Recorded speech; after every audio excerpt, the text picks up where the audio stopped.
Hello everyone and welcome to Kiru's online lectures. I am Kira Jamtani and today's topic is Arithmetic Progression Part 3. See, in Part 1 we studied Introduction and the General Term of AP. In Part 2 we studied Selection of the Terms of AP and Sum to N terms. In Part 3, that is in today's video, we are going to study about properties of AP. So, coming on to properties of AP, the first property is if a constant is added or subtracted from each term of the AP.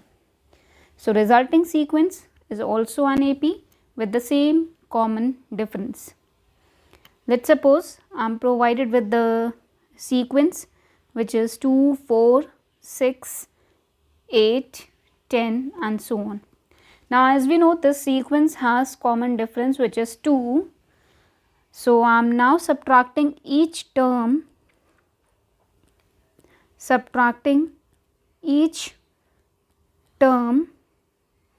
by 1. So, 2 minus 1 will be 1, 4 minus 1 will be 3, 6 minus 1 5, 8 minus 1 7, 10 minus 1 9 and so on. So, similarly, as I have subtracted here with 1, I can add with 1. So, if we are adding or subtracting from each term of the AP, this resulting sequence will also be an AP and with the same common difference.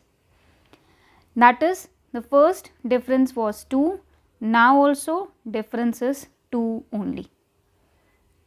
Coming on to next property, if each term of the given AP is multiplied or divided by a non-zero constant k, the resulting sequence is also an AP with a common difference. If we are multiplying by k, so common difference will be kd, and if we are dividing by k, so common difference will be k by d, where d is the common difference of the given AP.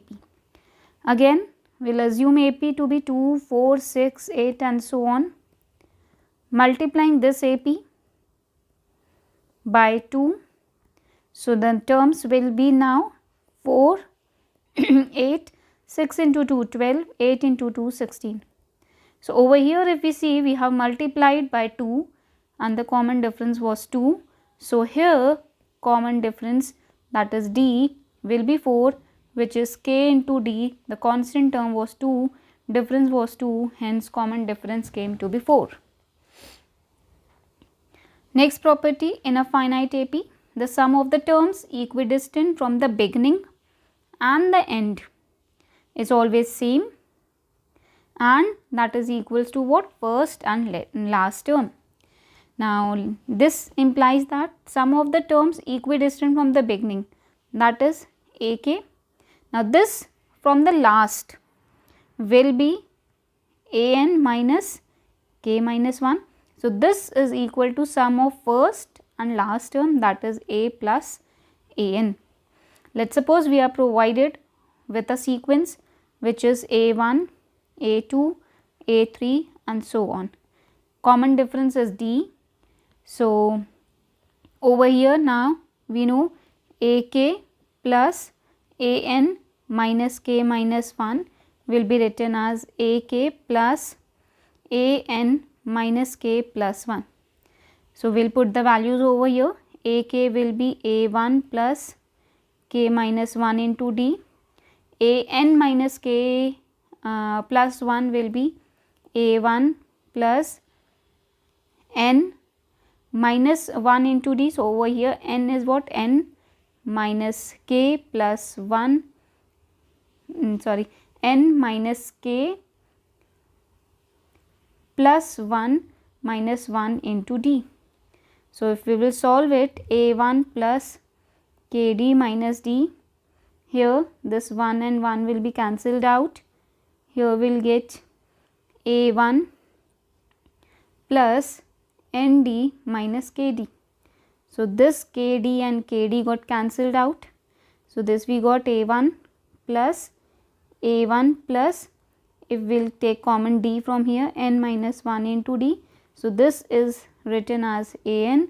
So, it will be a1 plus an. Hence, if in any finite AP, the sum of the term which is equidistant from beginning and the end, it is always equal to what? First and last term. Coming on to next property, the next property says three numbers a, b, c are in AP if 2b is equals to a plus c. Let's suppose a, b, c, these are in AP. So we can write b minus a is equals to c minus a. We'll shift over here. B minus a will be written as c minus b, sorry. So we'll shift b to this side and a to that side. Hence, we'll get what? 2b is equals to a plus c. Hence, if three numbers are in AP, so 2b is always equals to a plus c. Coming on to next property, a sequence in an AP, if its nth term is a linear expression, that is in n, that is an is what? An plus b, where a and b are constants. In such a case, coefficient of n in an is the common difference of the AP. Now over here we are provided with what? Over here we are provided with a AP if its nth term is an is what? An plus b. So if we are writing over here in place of n, we are writing a1, we will get a plus b. Similarly, if we are writing a2, it will be 2a plus b. a3, it will be 3a plus b. So in such a case, coefficient of n in an is the common difference, this coefficient of n. So hence we can say in an the coefficient of n is what? A. So this a will be common difference. Like if I subtract over here a2 minus a1, so it will be 2a plus b minus a minus b.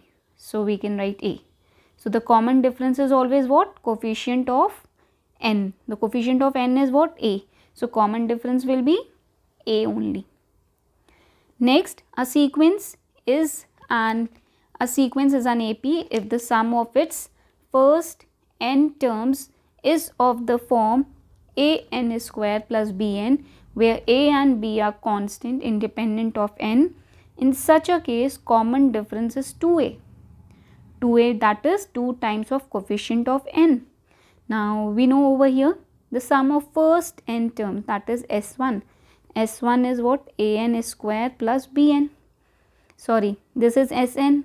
So S1 will be a plus b. S2 will be 4a plus 2b. S3 will be 2 into 2, 4.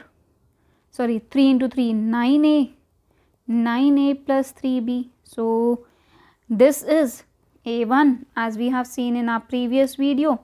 So a2 will be S2 minus S1, which is 3a plus b. So if we are subtracting to find difference, d will be a2 minus a1. So here we will get 3a plus b minus a minus b. This and this got cancelled, 2 times of a. Hence proved. That is, if sum is given like this, so its difference will be 2 times of the coefficient of n. Coming on to, if the terms of an AP are chosen at regular intervals, then they form an AP. Like we are choosing terms 5, 10, 15. At a regular interval of 5, 5 they are chosen. So this is known as AP.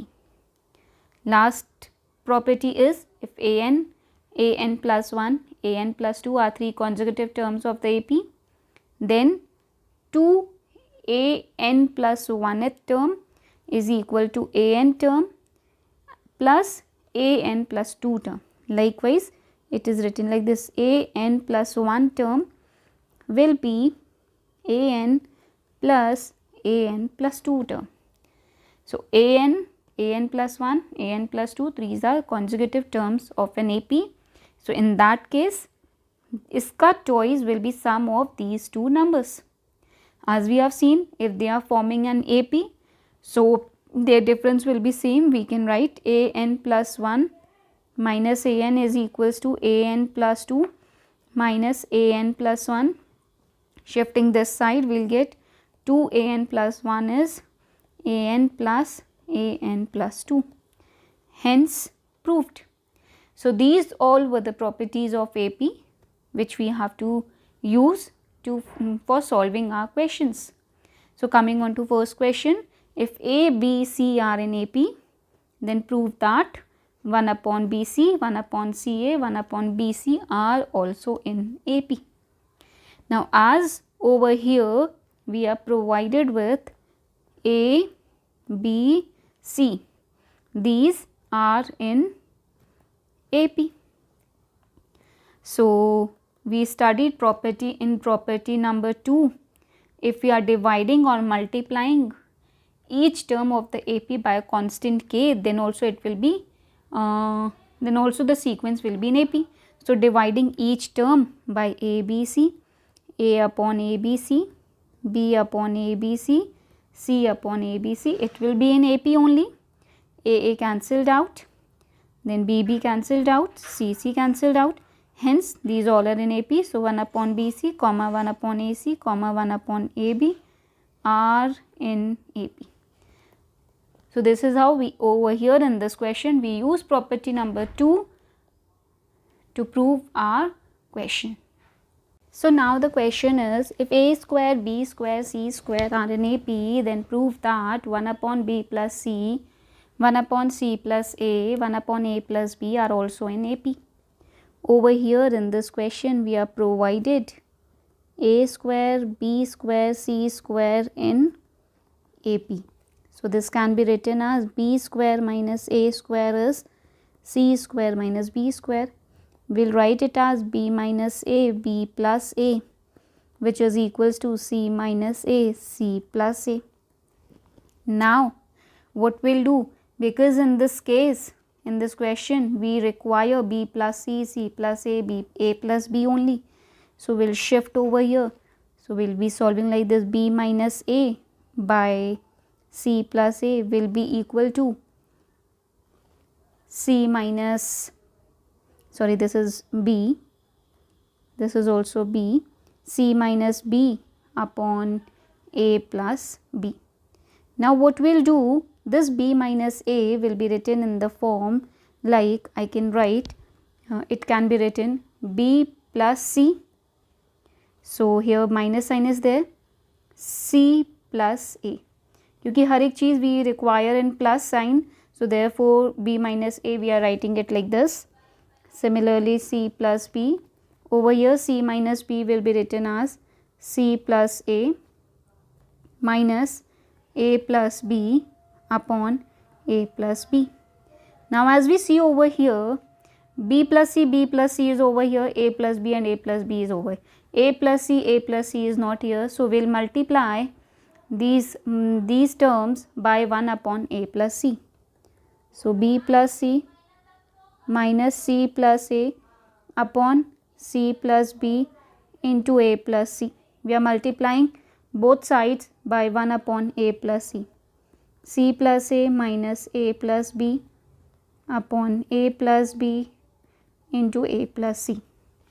So now dividing each term like B plus C upon A plus C plus B into A plus C will be written as 1 upon A plus C minus, again over here A plus C and A plus C got cancelled, so we will get 1 upon B plus C. Similarly C plus A will bifurcate it, like C plus A को divide किया पहले A plus B into A plus C से, so we will get what, 1 upon A plus B. Then minus A plus B upon A plus B into A plus C. So A plus B got cancelled, 1 upon A plus C. Hence, now if we see over here, 1 upon A plus C minus 1 upon B plus C equals 1 upon A plus B minus 1 upon A plus C. So the difference is same. Hence, we can write 1 upon B plus C, 1 upon A plus C and 1 upon A plus B are in AP. So So this is how we have to use these properties to solve our question, in which they have given some terms, these are in AP. With the help of that, we have to prove the other terms to be in AP. Hope you guys are finding videos helpful. So do like, share and subscribe the channel. Thank you.